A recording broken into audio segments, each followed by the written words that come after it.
multiple wives and concubines. He was impregnating multiple women to be part of his Seventh-day Adventist church. No matter who got his congregation to mutilate themselves for their sins. Today, we talk about Roch.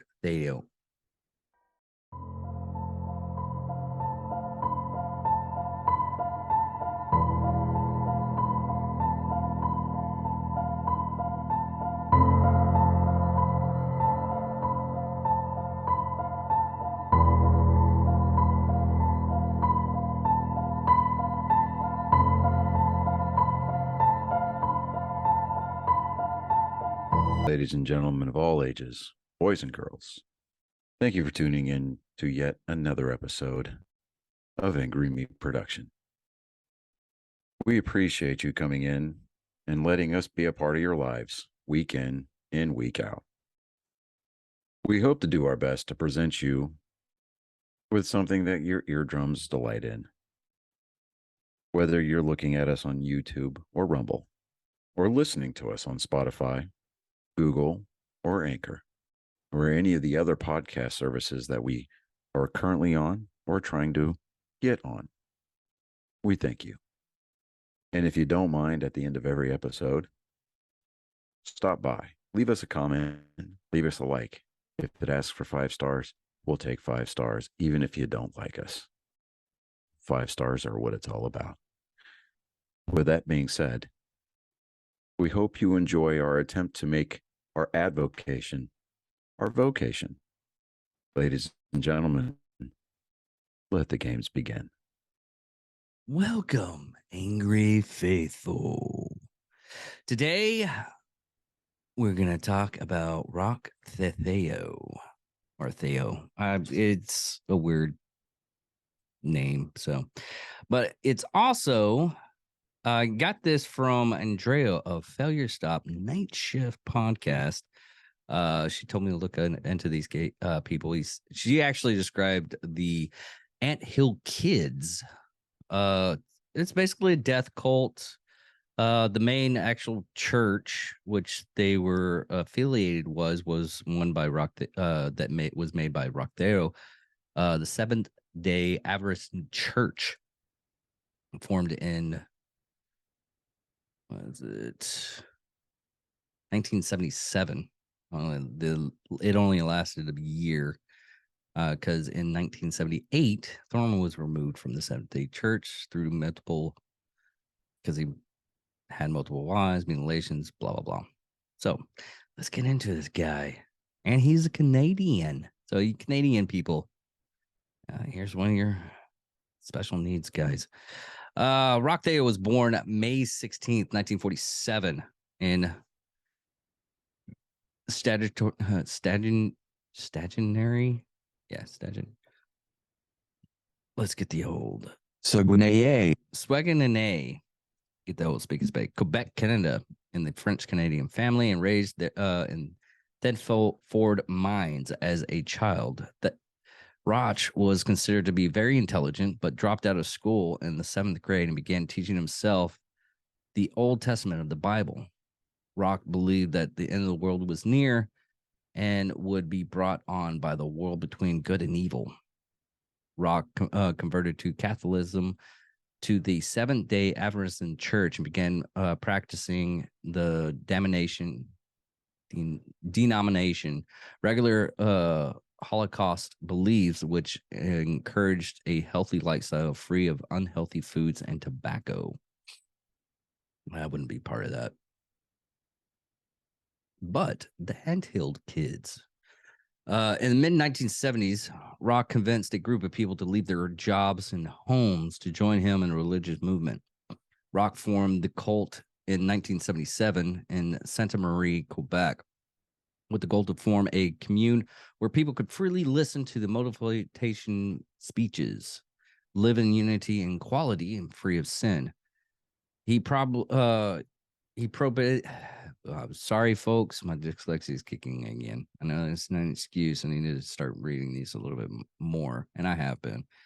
But prohibited the group from remaining in contact with their families and with their only their Seventh-day Adventist Church, as as this was against the cult values of freedom. It's kind of funny how they want you to give up your freedom so you can have freedom. No one does that nowadays. They do it all the time. Roch's fear of the end of the world grew and claimed that God was warning him that it would come in February 1979, and use commute to prepare for it.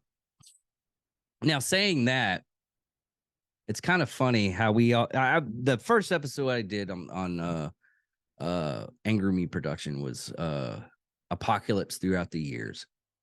And just recently, which is kind of funny, and she took it down. Guinness Thurbo, the climate change chick girl. I guess as a chick now because she's actually over. Yes, I'm very, very, very like that. But basically, she had to take down a tweet that was like 5 years ago that said that the whole world was it was like 2018, and she had to take it down because, oh no, we're all 5 more years, we're all gonna die. It's gonna be horrible if we don't change our ways. Guess what happened? Nothing. We didn't explode. We didn't die. Nothing happened. I just love all these things that people want to. It's so easy to convince people how the world is going to end and everything, and we need to prepare for it. There's a difference between prepping for, bad occasions, like, have a med kit and, food, because, nature can fuck you over. And there's people in Alaska that carry, extra provisions in their vehicle and blankets, like in Alaska, because, you get snowed in. It's being intelligent because of the situations that you live in. And this is just my soapbox right now, because I do not like doomsday cults. Live your life to the extent to where you're good for everybody else, and look after your fellow man when he needs help. But for God fucking sakes, don't get everybody convinced that the world is fucking coming to end. This world has been around more than 65 million years. It's good. Now, in 1978, in preparation, Roch moved his commune by hiking to a mountainside called the Eternal Mountain in St. Jogs. In a is that Jogs? Hold on, people. Dang it. Come on. Oh. Oh, do. Jogus. Ah, that's weird. And surprisingly populated by Grapsy Peninsula, where he claimed they could all be saved. There, Roch made the commune build their own town while he relaxed. Compared them to ants working on an anthill. That's where they get the name, the Anthill Kids. In February 1979, when the apocalypse did not occur, people started questioning Roch's wisdom, but he defended himself, saying that that time on Earth and in God's world were not parallel. Making excuses, you sly dog. And therefore, it was a miscalculation on his part. I mean, things happen. We're only human. To explain the community as well, as he kept members devoted, Roch married and impregnated all women, fathering over 20 children with 9 females members of the group. And by 1980, there was nearly 40 members. Followers were made to wear identical tunics to represent equality and their devotion to the community. In 1984, the group recloaded from Quebec to the new site in Burnt River, a hamlet in Central Ontario, now part of the city of Kawata Lakes. Now, the what started this whole thing? Following the cult's formation, Roush began to move away from being the motivated leader as his drinking problem worsened, becoming increasingly totalitarian over the lives of his followers and irrationally in his beliefs. Members were not allowed to speak to each other when he was not present. Basically, he had to control the narrative. I mean, this just sounds so familiar. I just don't know where to pick it up from. But Roch used his charisma to cover for his increasingly abusive and erratic behavior, and none of the other members questioned his judgment or openly blamed him for any physical or mental or emotional damage. Roch began to inflict punishment on followers that considered to be strayed by spying on them and claiming that God told him what they did. Sorry. If a person wished to leave the commune, Roush would hit them with either a belt or a hammer, suspending them from a sitting and plucking each of their body hairs individually and even defecating on them. Oh, geez, God. The anthill kids raised money for a living by selling baked goods, and members who did not bring in enough money were also punished. Over time, punishments became increasingly extreme and violent, including making members break their own legs with sledgehammers or sitting on a lit stove, shooting each other in the shoulder, or eating dead mice and feces. A follower would sometimes be asked to cut off another follower's toes with wire cutters to prove their loyalty. Jesus, the abuse extended to the cult's children who were sexually abused, held over fires, and nailed to trees while other children threw stones at them. One of Roush's wives left a newborn child, Azar Levine, outside to die in the freezing temperatures to keep him away from the abuse. Or you could just run. I know. I'll get into the end of this. My hopefully words of wisdom gets to somebody that can be helped. But Rouse attempted to backtrack to the original religious mission of the commune, beginning a strong belief in purifying his followers by ridding them of their sins through abusive purification sessions where the members would be completely nude as he whipped and beat them.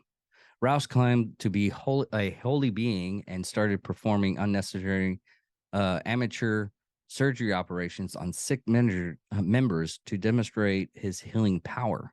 Those surgeries include a 94% ethanol solution in the stomach. Oh my. If you don't know ethanol is actually a highly, well, we'll get into it. Ethanol is an organic compound and it is an alcohol with a chemical formula. I'm not going to give you the formula. Formula can be also be okay. It is a volatile, flammable, colorless liquid with a carcinogenic wine-like odor and a pungent taste. And basically, it if you drink a lot of it, 94% ethanol, that's basically alcohol. Yeah, you're going to damage a lot of stuff. And performing circumcisions on the children and adults of the group. Jesus, sweet baby Jesus. In 1987, social workers removed 17 of the children from the commune. However, Roch faced no repercussions of his abusive actions. I would beat him to death with a rubber hose if I found that out. In 1989, when his followers, and I am going to butcher this name, will speak and spell it. Solange Boilard. Solange Boiler complained of an upset stomach. Roch performed another amateur surgery. I don't want to say amateur surgery. I'm just going to say he butchered the guy without anesthesia. He laid her naked. He laid her naked on the table and punched her in the stomach. Then forced a plastic tube into her rectum to perform a crude enema with molasses and olive oil. He cut open her abdomen with a knife and ripped out apart her intestines with his bare hands. Roch made other member, Gabriella Levine. Hold on, I'm gonna get this right. Gabrielle Lavalle. Gabriella Lavalle, stitching her using a needle, stitching her up with a needle. She used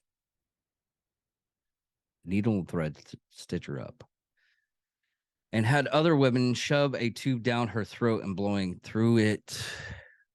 Pollard died the next day from damaging infection by the procedure. Claiming to have the power of resurrection, Roch bore a hole into Bernard's skull with a drill, and then had other male members, along with himself, ejaculate in the crevice. When Bernard did not return her to life, her corpse was buried in a short distance of the Hant Hill Kids commute. Jesus.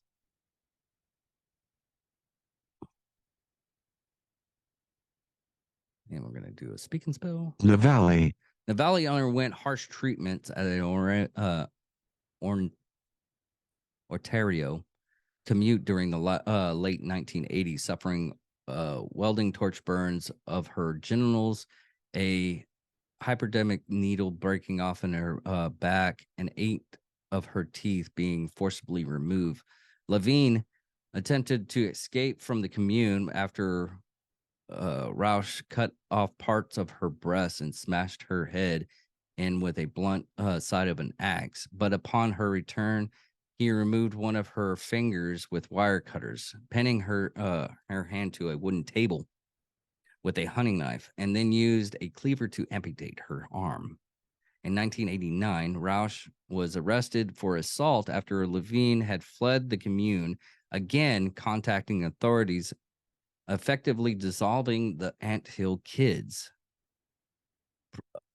The authorities had long held suspicions about Roch's cult dues to the particularly primitive living conditions of its members. But because the commune was officially registered as a church, officials had no legality to investigate the adults, and could not do much except ensure the welfare of the children. Roch was found guilty of assault and attempt amputation of Levine's arm and received a sentence of 12 years in prison. The vast majority of the cult followers abandoned Roch after his arrest, but during his imprisonment, he fathered another 4 children with the remaining female members during conjugal visits.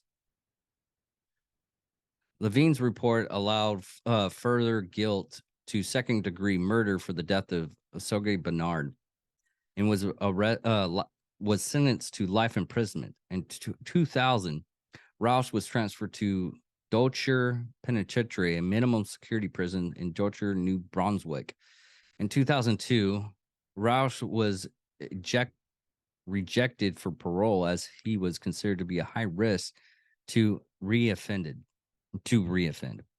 and was never allowed to apply again.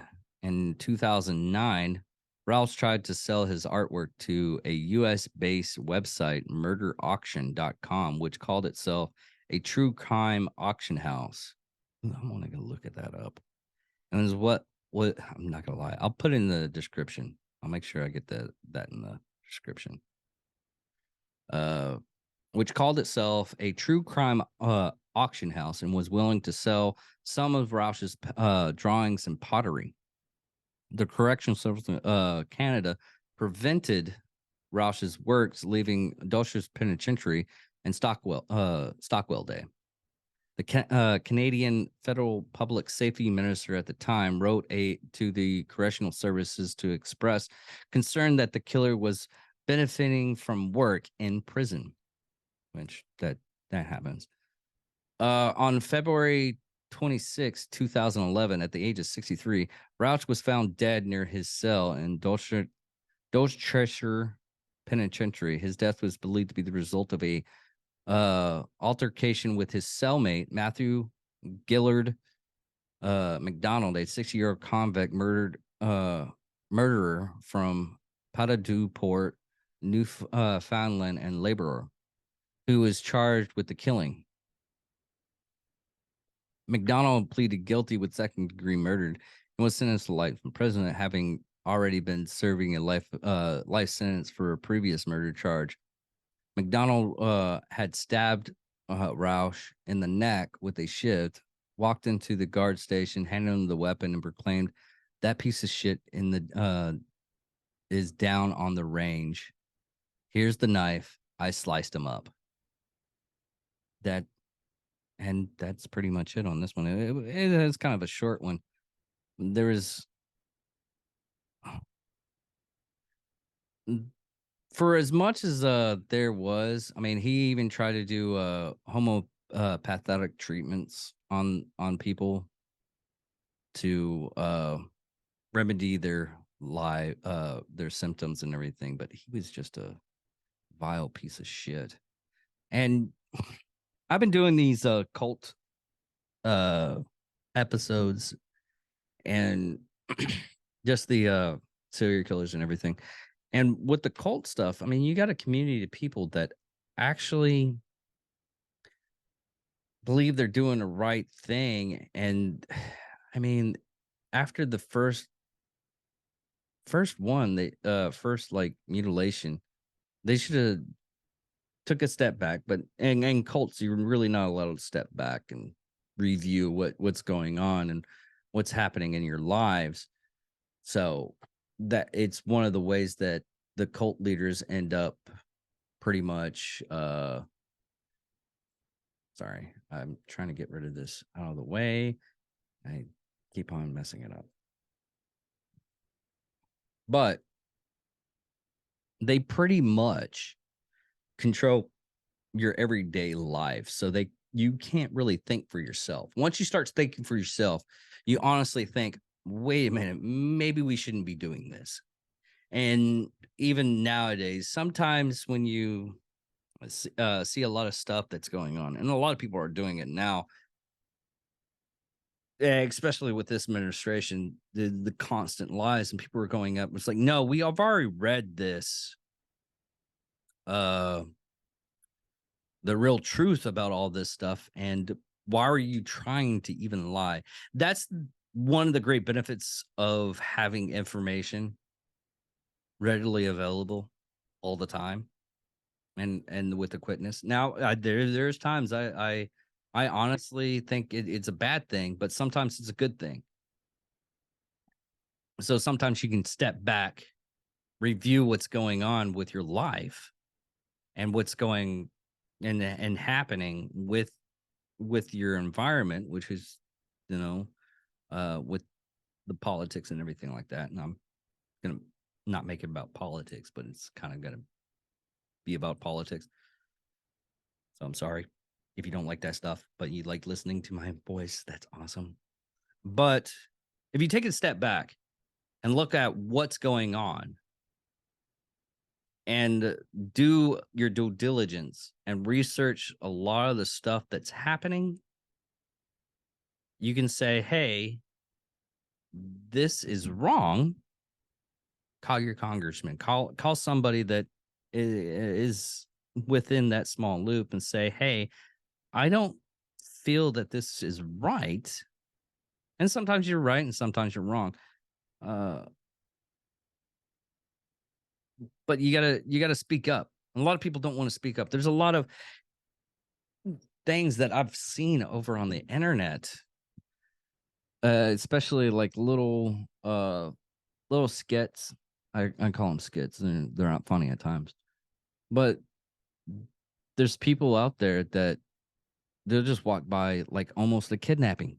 And they've actually have like staged kidnappings, and the people actually just they stage the kidnapping and people just walk on by, not even just like they see it. You can obviously see on the video they see it and they just walk on by. Do something. Stand up for your fellow man. But other than that, thank you all for listening. Sorry I kept this short. I've been doing lots of stuff, and I've been trying to I went on vacation last week, went up to the TAC down in San Antonio, Texas, which was freaking hilariously fun time I had. Met up with some people from Black Rifle, which was fun. A lot of the people that actually came on my show benefited from that, and thank you all. Tansy, Andrea, and BC Sanders, Disruptor Podcast, and Failure Stop Podcast. I ended up getting like 10 bags of coffee. And I ended up like, you know what? Let's just spread the wealth, which I ended up doing. So, love you guys. Talk to y'all later. Hope y'all have a good weekend. Goodbye.